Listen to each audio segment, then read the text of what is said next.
வணக்கம் வணக்கம் நேர்களே. தஞ்சாவூர் சமையல் சந்தோஷினி வாங்க. நம்ம சோயா இருக்க பிறகு அதை நல்லா வெந்நீரில் போட்டு நல்லா கொதிக்க வச்சு புளிஞ்சி வச்சுருக்கேங்க. பிளாக்கோட்டை உரித்து வச்சுருக்கேங்க.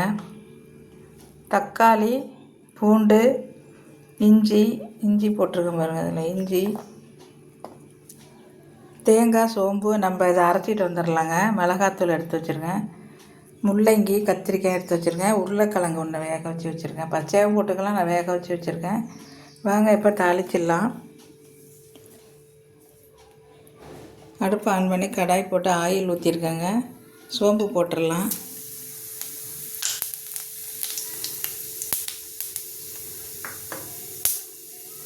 வெங்காயம் போட்டுடலாம்.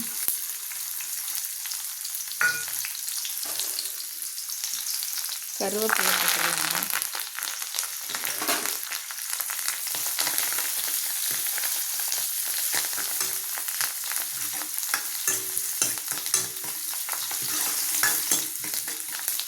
நல்லா வதங்கணுங்க வெங்காயம். இப்போ நல்லா வதங்கிட்டுங்க. இப்போ நம்ம முள்ளங்கி போட்டுடலாம், கத்திரிக்காய் போட்டுடலாம்.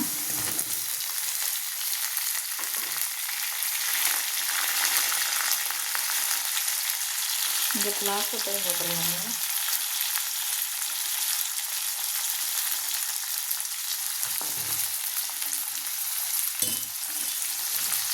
இப்போ இதை நல்லா வதக்கிட்டு நம்ம குழம்பு அதை அரைச்சிட்டு இதில் ஊற்றிடலாங்க.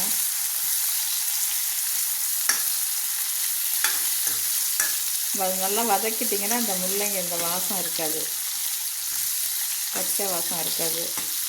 சூப்பராக இருக்கும். நீங்கள் இதே மாதிரி செஞ்சு பாருங்கள், ரொம்ப டேஸ்டியாக இருக்கும்.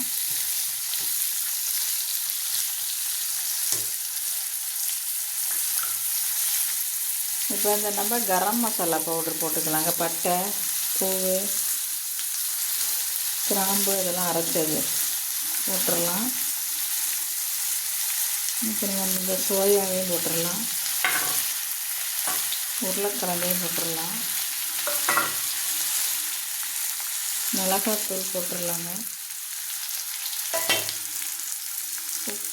உப்பையும் போட்டுடலாம்.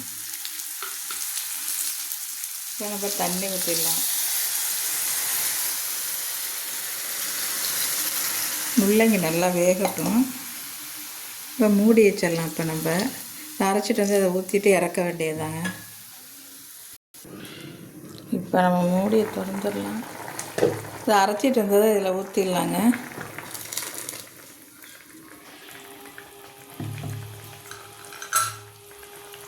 நல்லா கொதிச்சிருச்சுங்க. குருமா குழம்புன்னு சொல்லலாம், பொரிச்ச குழம்புன்னு சொல்லலாங்க. சூப்பராக இருக்கும், டேஸ்டியாக இருக்கும். இதே மாதிரி நீங்களும் செஞ்சு பாருங்கள். இந்த வீடியோ பிடிச்சிருந்தால் லைக் பண்ணுங்கள், ஷேர் பண்ணுங்கள், சப்ஸ்கிரைப் பண்ணுங்கள். வாழ்க வளமுடன்.